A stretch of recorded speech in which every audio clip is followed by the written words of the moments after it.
Hi, I'm Aaron Dowd with Archer Services, and today I'm here to talk to you about Mondo grass. This is the regular variety, not the dwarf variety. This is an evergreen grass. There's not a lot to this one. It's a very hardy, low maintenance, green, evergreen ground cover. I added this one to just kind of add some different texture in and around this landscape and to slowly kind of fill in this area. It'll prevent me from having to do as much mulching and weeding in these areas.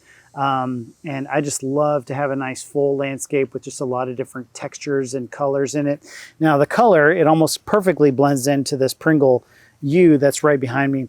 But this Mondo grass is a very thin leaf, evergreen. I've done zero to this thing. It's been in the ground almost 2 years and I've done absolutely nothing to it. It's just so carefree, it's crazy. It's deer resistant. Once it gets established, the deer will, once you first plant it, the deer will probably try to pull it up if you have aggressive deer.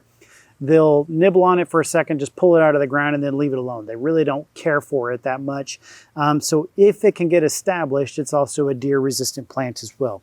It doesn't flower, it doesn't freeze. I said, it's just a very low maintenance, extremely hardy ground cover. So I hope you have fun with it. Do something exciting in your landscape today. Thank you.